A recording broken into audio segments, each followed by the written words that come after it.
It is now time for our main event. Today's plenary is being brought to you in partnership with the Charles F. Kettering Foundation. And I do want to give a specific thanks to 3 of the colleagues, in addition to their incredible president who's going to join us. I'm so thankful to Derek and Brad and Teo for their partnership in working together in both of our evolutions as organizations. In this critical election year, America's progress toward an inclusive, multiracial, and multicultural democracy is in question. Recognizing the critical role of higher education in advancing an inclusive democracy, many of the actors working to reverse our progress have developed coordinated campaigns to attack higher education, especially its practice of diversity, equity, and inclusion. At this moment of vulnerability, we will be joined by 2 distinguished leaders working to advance inclusive democracy. First, Sharon Davies is the president and CEO of the Charles F. Kettering Foundation. Prior to Kettering, her experience includes law, academia, and public affairs. She was the provost and senior vice president for academic affairs at Spelman College, where I know we have a great contingent from here today, chief diversity officer at The Ohio State University, where she was on the law faculty for over 2 decades, occupying the Gregory H. Williams Chair in Civil Rights and Civil Liberties, and directed the Kirwan Institute for the Study of Race and Ethnicity. Her writing has been published in some of the nation's leading law journals, including the Duke Law Journal and the Columbia and Michigan Law Reviews. Joining Sharon will be María Teresa Kumar, the co-founder and president of Voto Latino Foundation, a nonprofit and nonpartisan 501c3 organization, and its sister 501c4 advocacy organization. Voto Latino and the Kettering Foundation, Voto Latino and a senior fellow with the Kettering Foundation. The Voto Latino Foundation and Voto Latino are the largest and effective Latino voter registration and Latin youth advocacy organizations in the country, respectfully. She is a sought-after political leader and strategist. She has advised President Barack Obama's task force on 21st century policing, and she is an Emmy-nominated analyst for MSNBC. Today's plenary will include individual keynotes from both Sharon and María Teresa, and will be followed by a conversation between the 2 of them. Please welcome them both to the stage, and Sharon will take the podium first.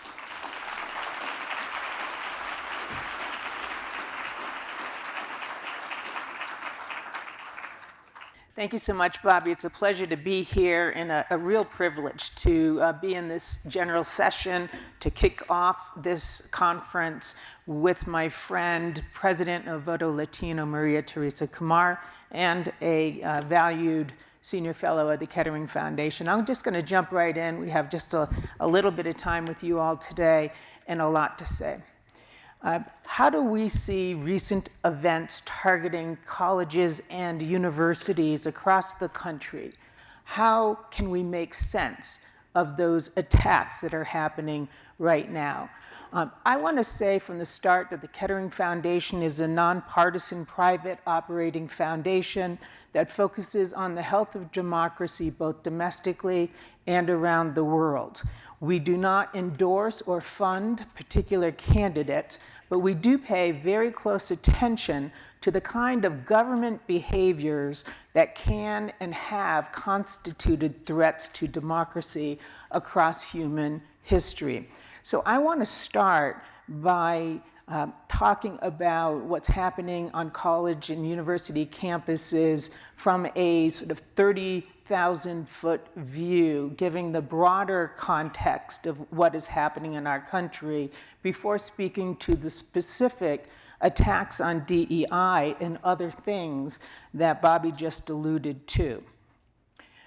By seeing what is happening on our college campuses in a broader context, I think that we'll be able to think about what is happening as a bigger challenge than just specific arguments about what is happening in our higher ed sector.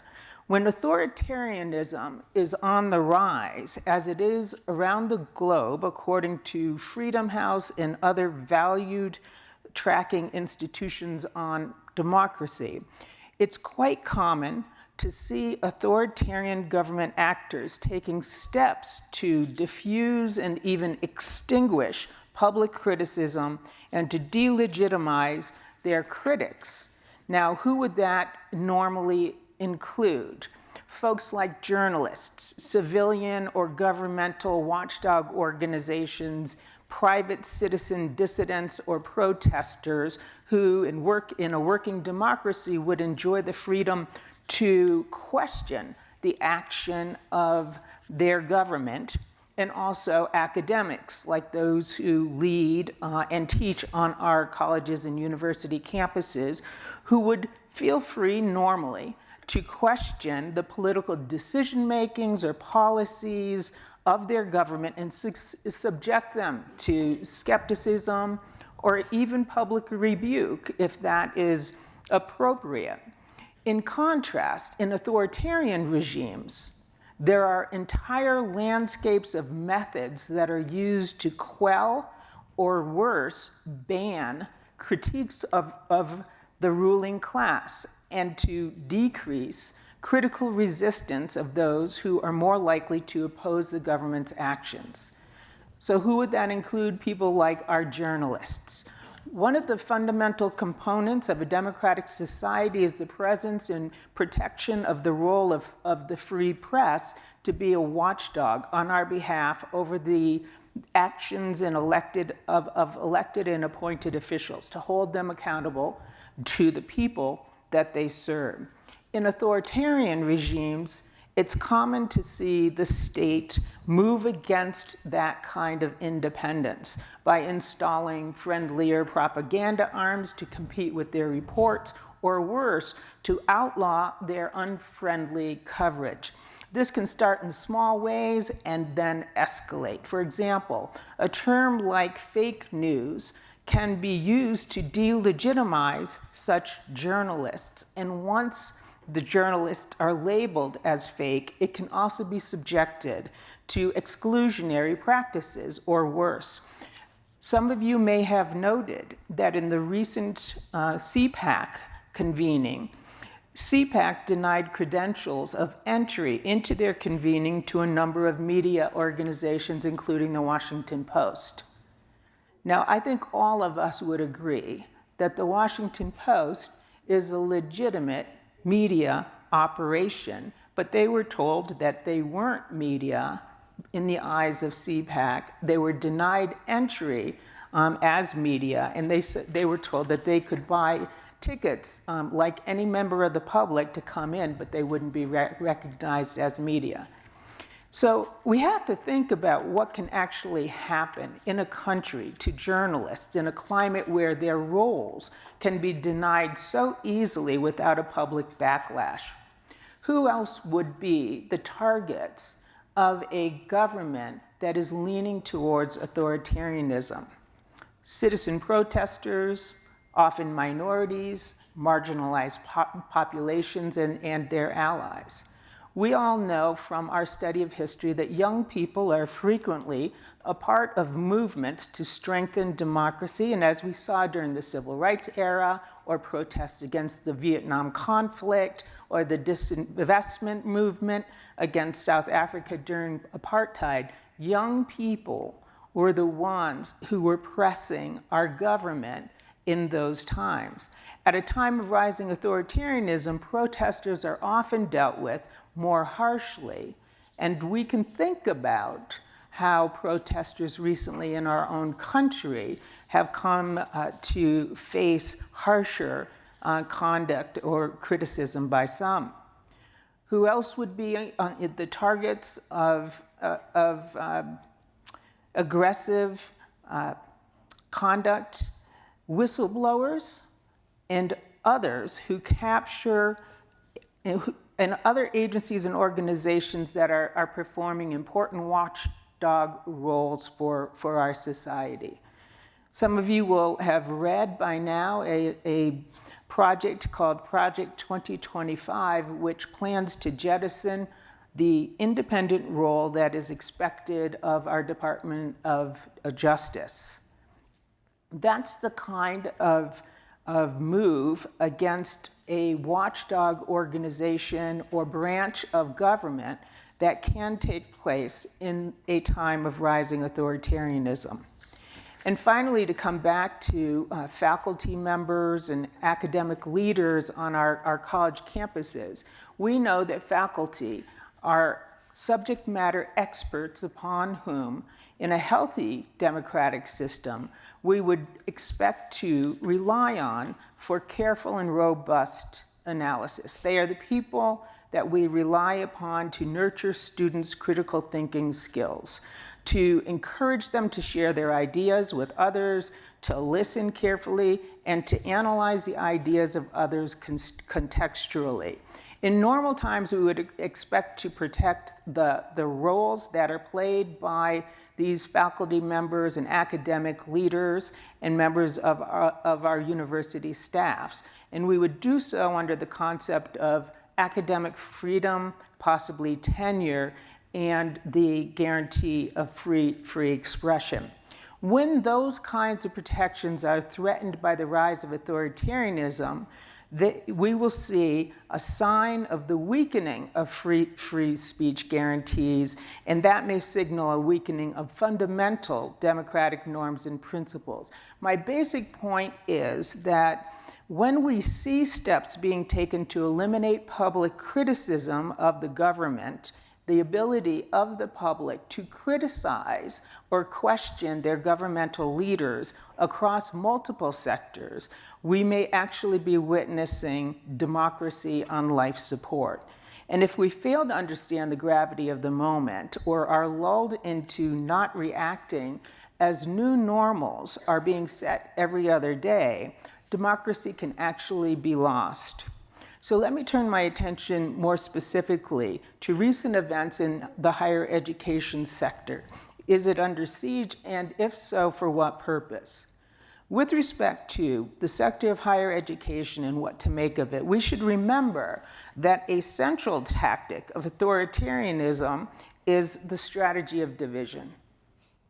Fomenting resentments among people, members of the public, with the specific goal of keeping the public fragmented is a classic tool of authoritarianism in order to contain the power of the public if the public were to act collectively.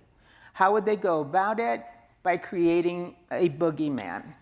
First, the boogeyman of wokeness, then the boogeyman of critical race theory, then and now the boogeyman of diversity, equity, and inclusion. And some of you may have heard some members of our society, like Christopher Rufo, to refer to universities as, quote, social justice ghettos.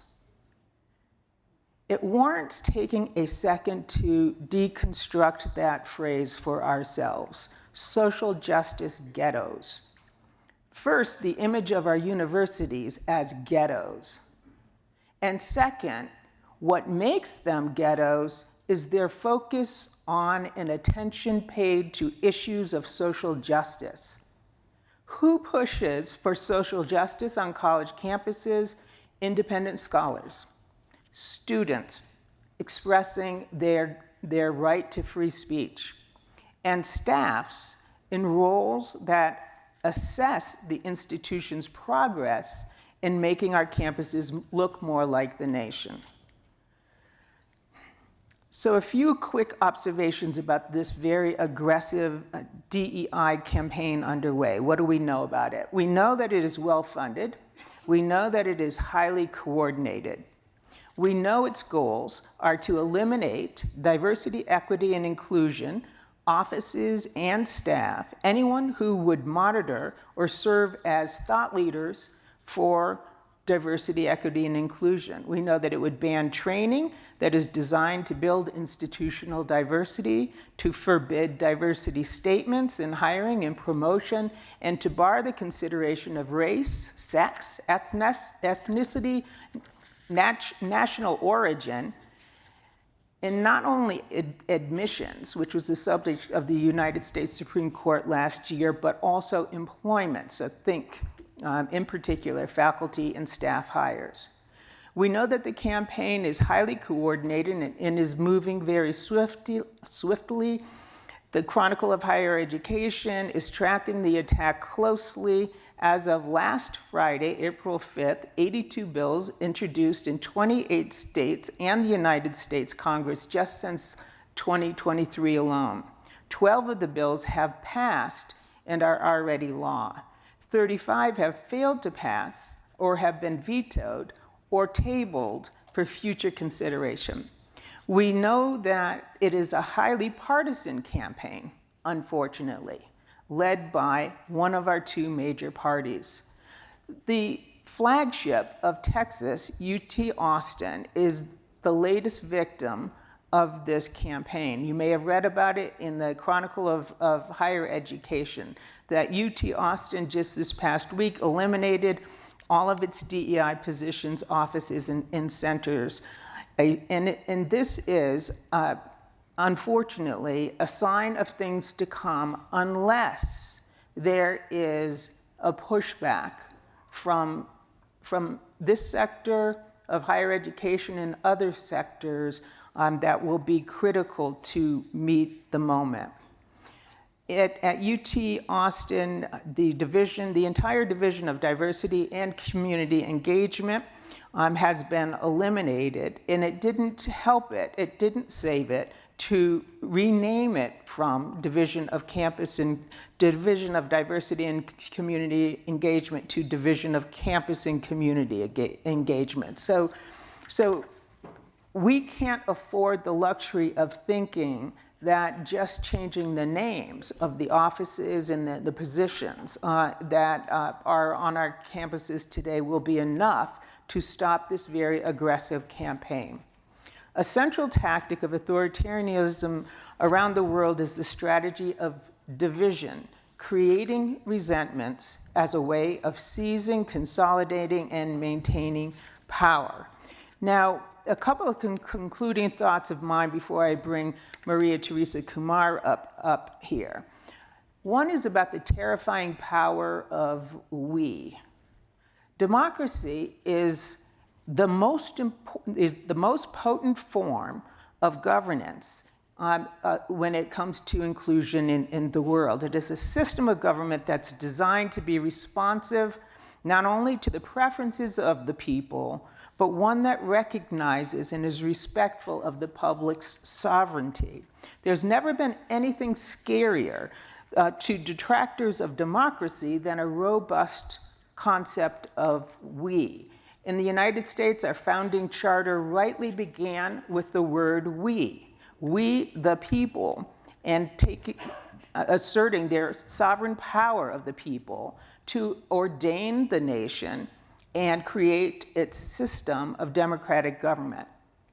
As we all know, that took a long time, actually, to live up to that small word we, but we did it with every step that we took toward a broader inclusion of all of us in an equal regard for all of the nation's people.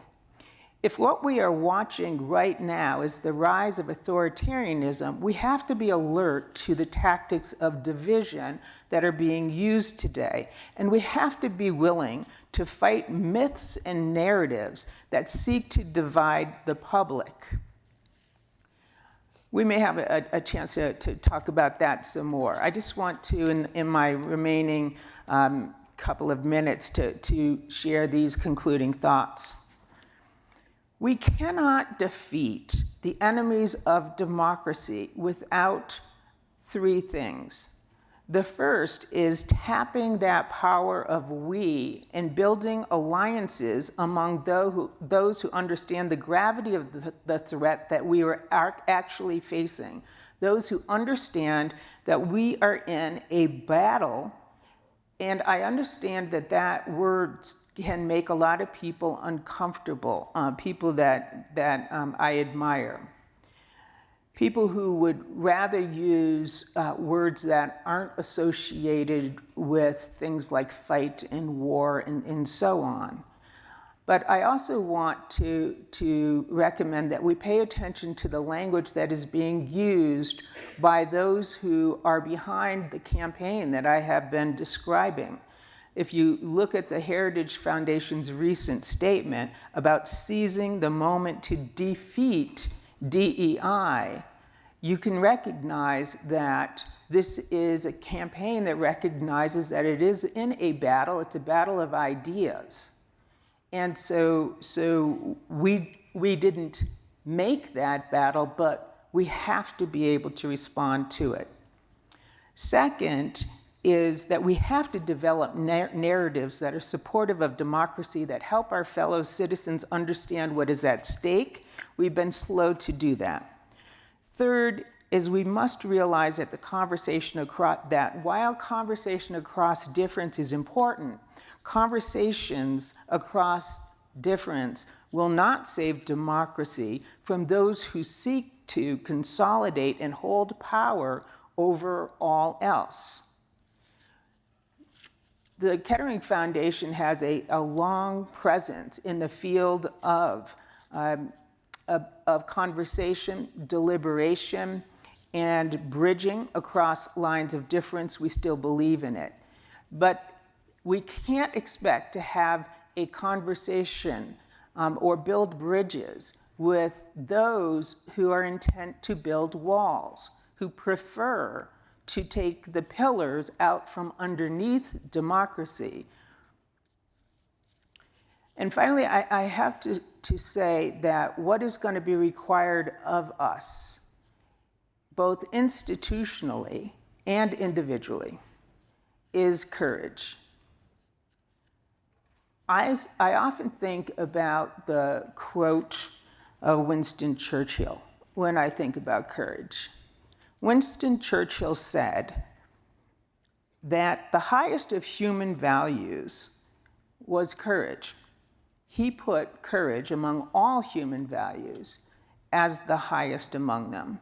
And he explained that courage is the highest value because it is the quality that guarantees all of our other values. We are engaged in a fight for democracy, and we must all, institutionally and individually, have the courage to meet that moment. Thank you very much.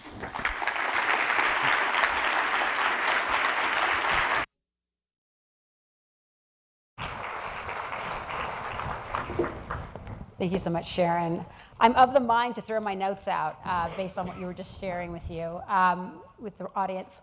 So I have to say that one of the reasons that I'm so excited to be here today is because we are on the eve of Voto Latino's 20th anniversary. But that's not the clapping. The clapping is that our experiment started here in Denver, Colorado. Back in 2007, we were 3 years young at that point. I came in and started looking, it was October of 2007, and I came in, I'm gonna be completely honest, looking for a place to have a fabulous bash because they had just declared that the DNC was going to have their outpost here in August of 2008. And I clearly remember getting off of the tarmac, going into Hertz, and recognizing that the first person to help me was a young Latina.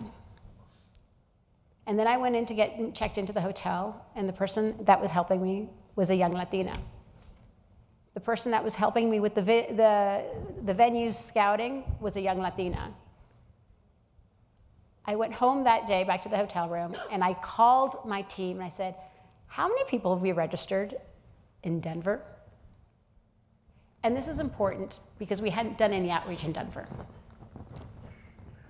We had registered over 637 people organically because they had found us, now you guys can smile and giggle, because they had found us on MySpace.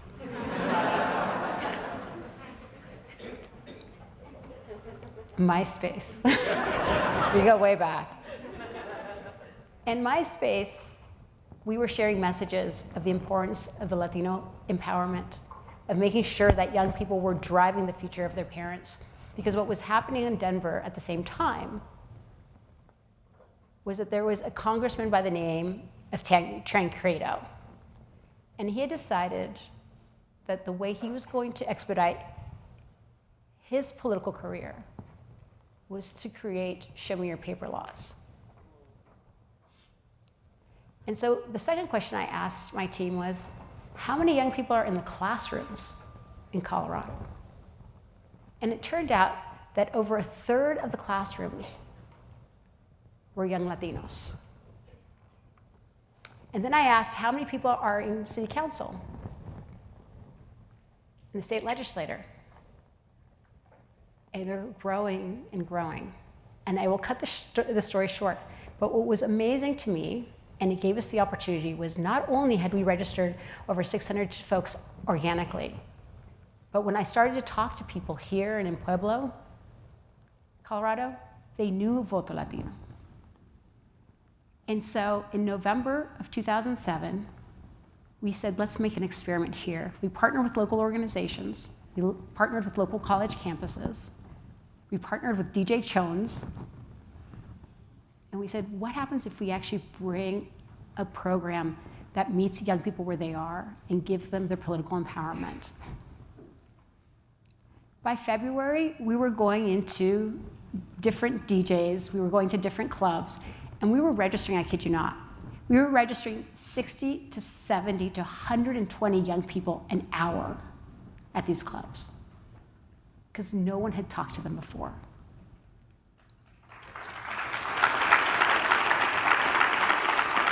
And while we were going on this road, people across the country, the establishment, so to speak, were saying, you guys are using people's resources and you're wasting your time.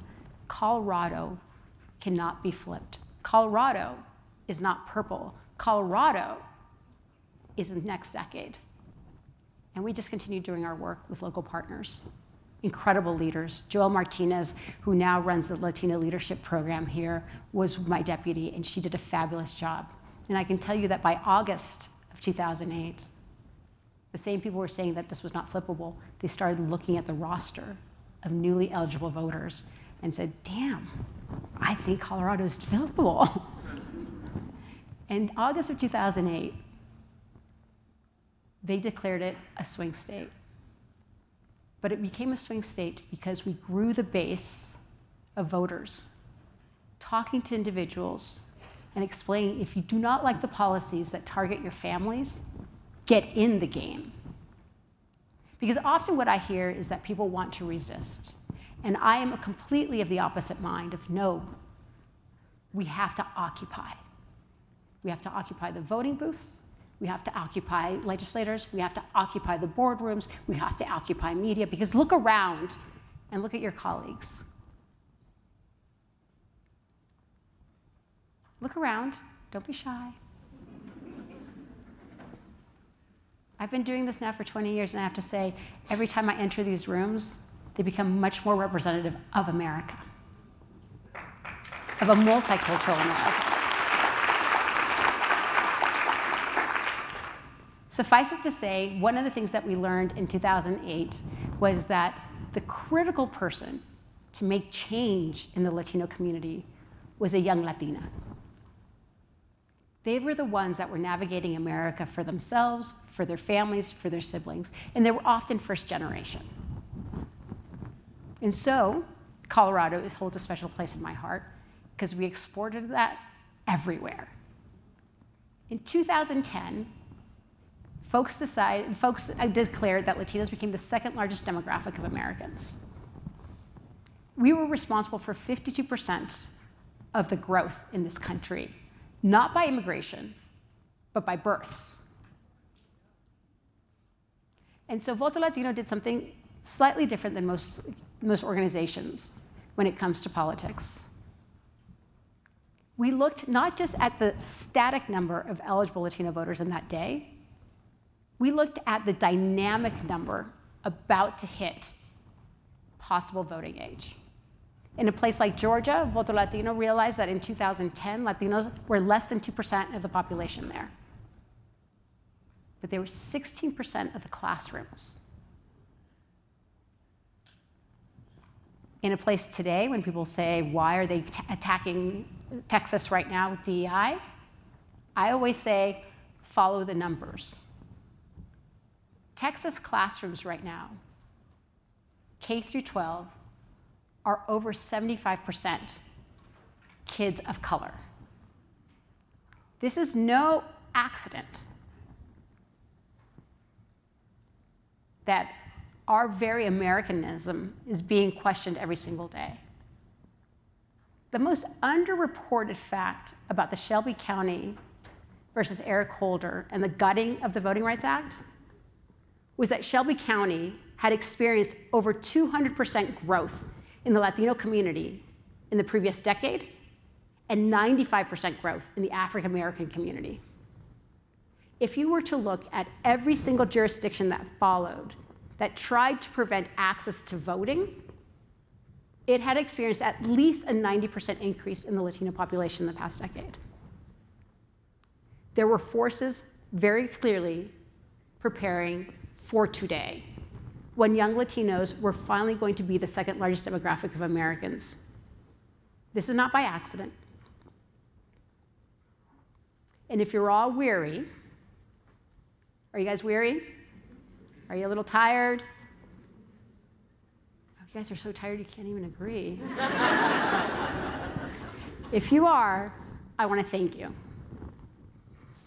I want to thank you because that means that you've been working your hearts out to educate the epicenter of our opportunity, to provide them with the rules and the way and the roadmaps to change the country by encouraging them engagement in our possibility. Because you see, in this next election, there will be 12 million young eligible voters that were not eligible in 2020. 12 million. You guys are at the epicenter of possibility. I have now traveled. Sharon was asking me, where did I come from? I was like, I can't remember. United is officially my home. I've been traveling across campuses since after October. And every single campus that I experience, there's always a protest. And that protest clouds out conversation and difference. And so part of a robust democracy depends on young people being able to feel, yes, righteous, but also learning the tools to navigate in dialogue and difference. And that's where you all come in. As you recall, I shared with you that Voto Latino, we are digital natives. We started in MySpace and we have graduated into every single space. Not Friendster though, I wasn't old enough for that. But one of the most peculiar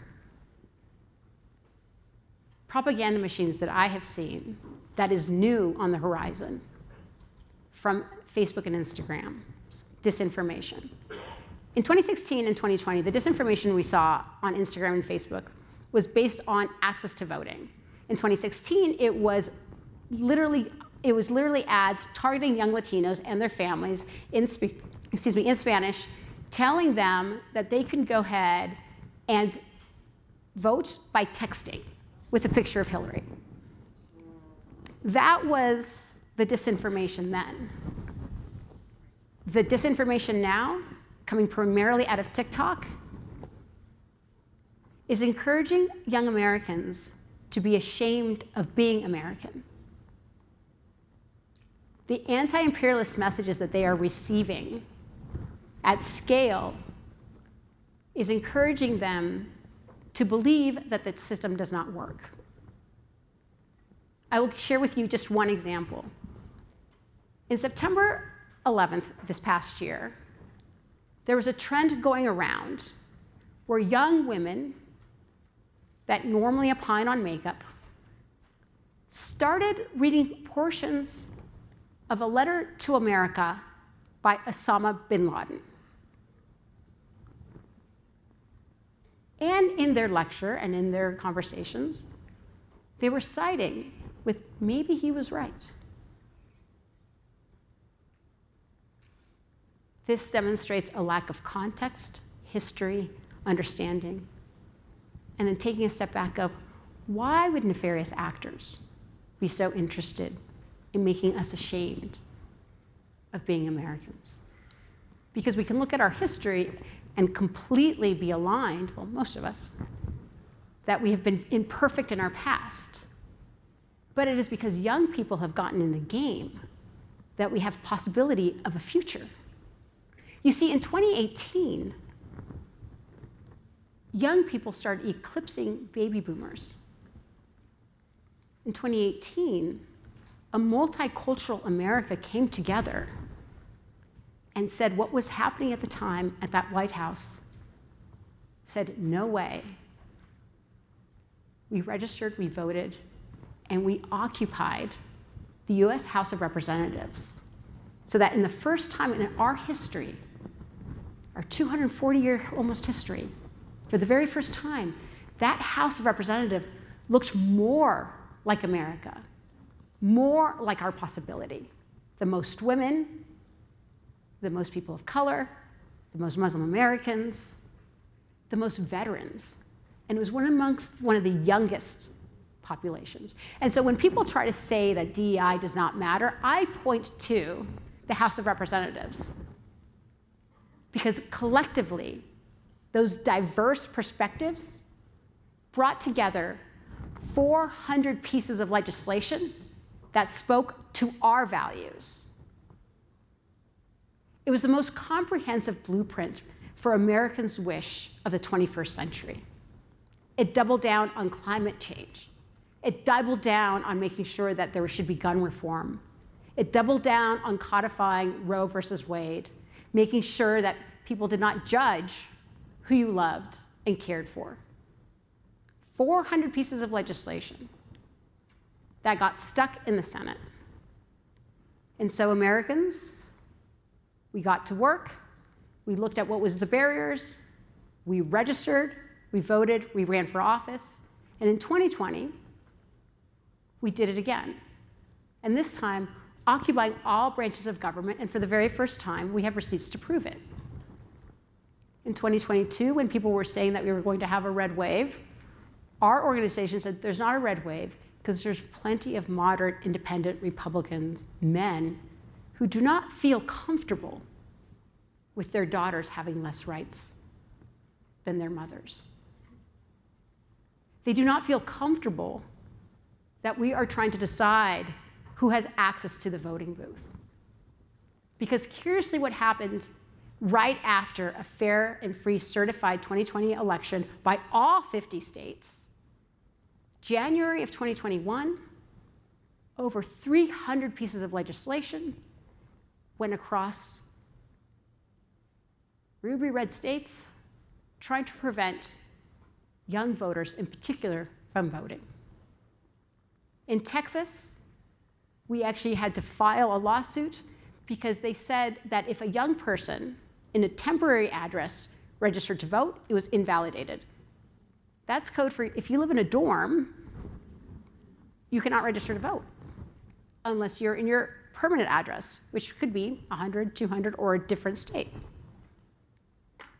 But it's because young people and Americans are doing our job as citizens. We are registering, we are participating, and we are voting. And you don't have to take our word for it, that the forces are real. Those ads in 2016 that showed Hillary Clinton texting the vote were Russian. They were paid by the Russians. And it's because there are foreign actors who understand something super well. In the battle for ideas and talent, it is going to be a diverse community of Americans that are well-positioned to lead the rest of the world on our possibility. Our multiculturalism is our superpower. And it's nefarious actors who recognize that our Achilles heel is our historical racism. And so we all have a choice to say things are as they are, or we could galvanize our individual superpowers to explain to folks that we have to get back into a space where we are not debating identity and wokeness, but policy and advancement. I started off my career working in Congress. I would negotiate all the time with Republicans. They became good friends.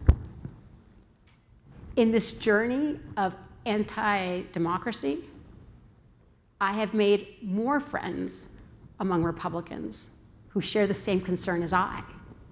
It is one of the reasons why the Kettering Foundation and the fellowship is so valuable, because it recognizes that as long as we believe in democracy, a place for conversation, a place for difference of opinion, then we collectively advance the work that needs to be done.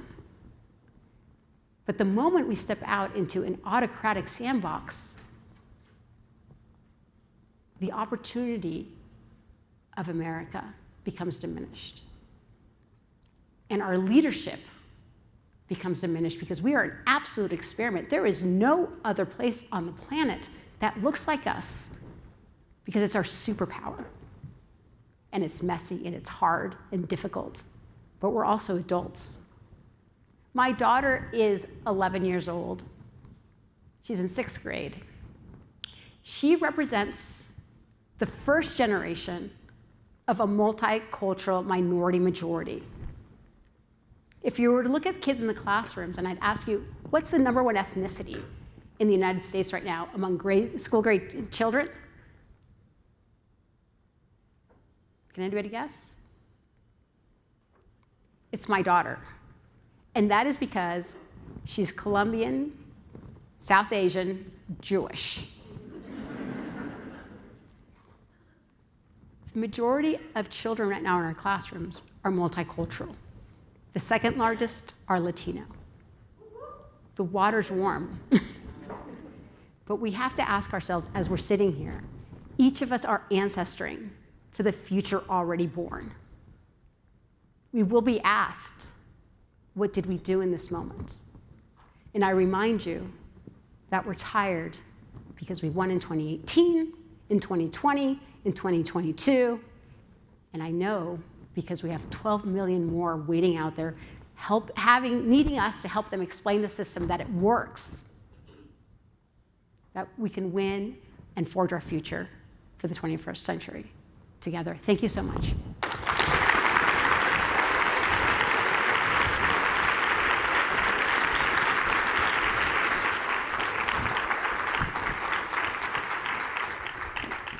So that was terrific, and I'm told we have 10 minutes. So this is 3. It's going to be a short conversation, but I love you hearing you talk about your children, and my children are millennials, and so they're the youngest millennials, but they are millennials, and I take so much encouragement from them, really, because everything that we know about millennials and now Gen Z is, never mind Gen Alpha, that has already begun, is that they think differently about a lot of the questions that we are talking about. They are more open to issues of the LGBTQ community. They are more open to flexible gender norms. They are more likely to be themselves involved in an interracial marriage.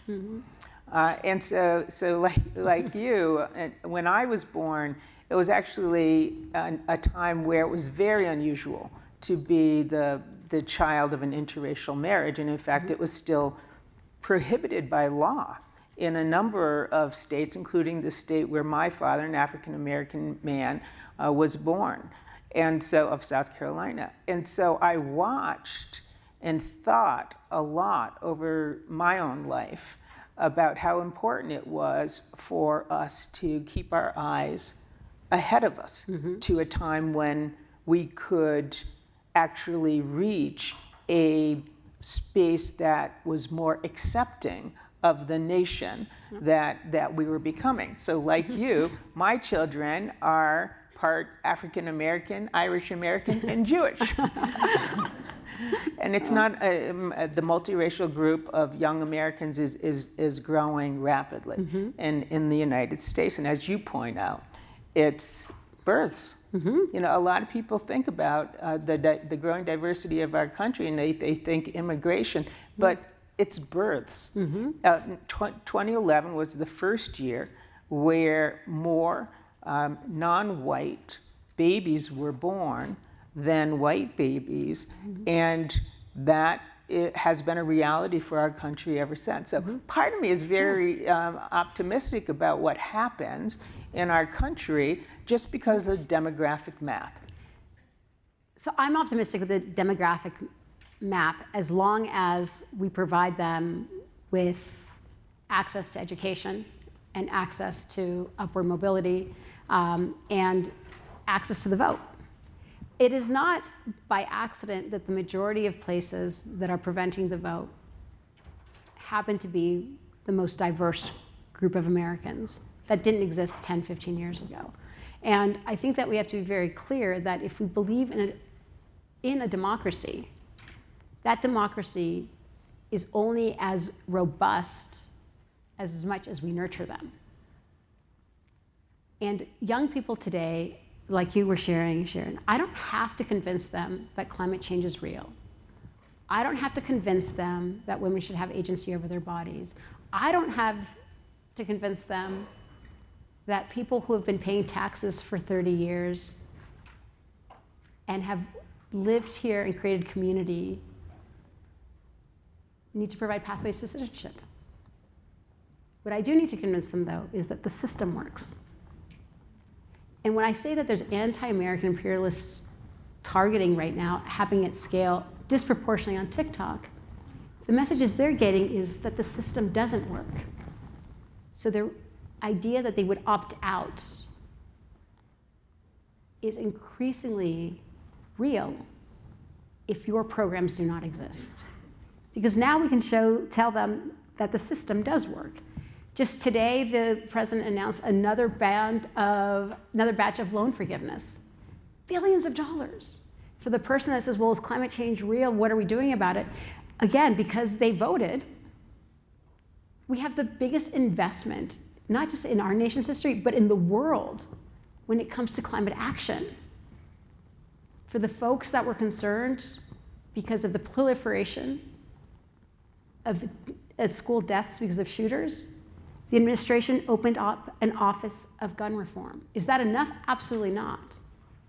But it's because we were present. We marched, we voted, and we put pressure. And that's what democracy means. But my concern is that young people are going to opt out because they're hearing messages that actually do not correlate with what is actually happening. And like I said, should we be concerned of our past history? Absolutely. But we need them in the game so that they can write the future. Yeah, and so much of that work in encouraging young people to vote actually takes place on our college campuses. We know that students of voting age are much more likely to register to vote and to vote if they are college educated, if they are in college or beyond college, than non-college educated youth. So these are important services that happen on our college campuses, which also means that ensuring access is a really important role that our schools are performing as well. But there is no question that since Shelby County, that literally the next day, new laws were being proposed after the Supreme Court took away the pre-clearance protection that had been a part of the Voting Rights Act since 1965. And much of that is actually targeted at young people. Absolutely. No, I mean, I would say close to 80% of it is targeted at young people. And I say this because in Florida, right after the pre-clearance, one of the things that we learned less than within 24 hours is that they were trying to remove ballot boxes from college campuses.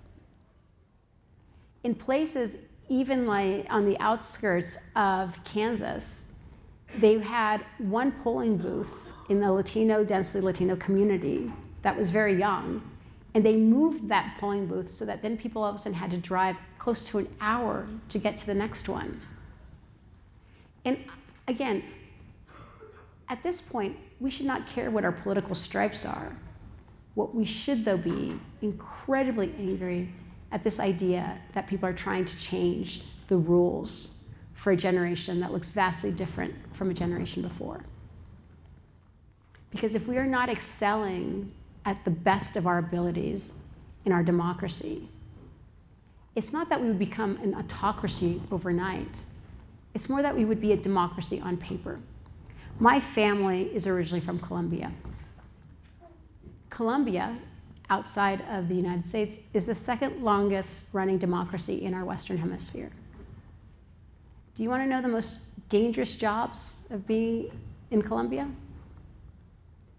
Being a reporter, being a judge, and being a social activist. I was just with my family over the break, and it was a joyous occasion. It was my 50th birthday. I'm not ready. And I was like, wow, I was talking to relatives. I was like, wow, Colombia, I've seen it change every time I come. I come to see my family. I was like, I see it change, and it's changing for the better. And then he gives me the newspaper. Doesn't say anything. He gives me the newspaper. And that day, as I land, the headline screamed, 3 social activists murdered and disappeared. And if you go to Colombia, Colombia's thriving, but it's a democracy on paper. Yeah, when I read about the events at University of Texas, Austin last week, and I'm engaged in conversations with a lot of folks about DEI and what's happening and why it's being targeted and what people are predicting about the future. Thanks to the very aggressive nature of this campaign, I have friends, respected peers who think that DEI is actually not going to survive at a time of rapid diversification of our nation, when what we should be seeing happen is greater access to college experiences and development of those young minds into critical thinkers, future leaders of the country. So how do we not fall prey to defeatism with everything that's happening right now? I like to remind folks that if you're tired, it's because you're putting it all in every day. And we do have receipts to show it. And we do have 12 million people sitting on the sidelines that need to be convinced that the system does work for them. And before 2016, it was really hard for me to prove it. I had the ACA. But now we have so much more. I was just at the White House last week with the president, and he announced that they have now lowered the prescription cost for inhalers. Inhalers could cost families up to $900 a month. It's now $35 a month. That's your government at work.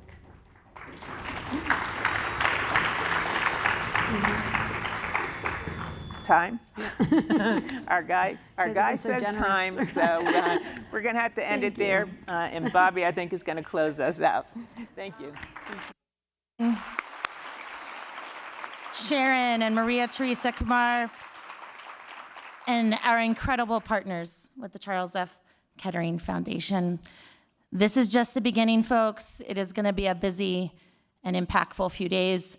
We have a networking break in the foyer. Sessions start at 3 o'clock, and we hope that you will be coming back to join us for tonight's reception, which is at 6. See you all soon.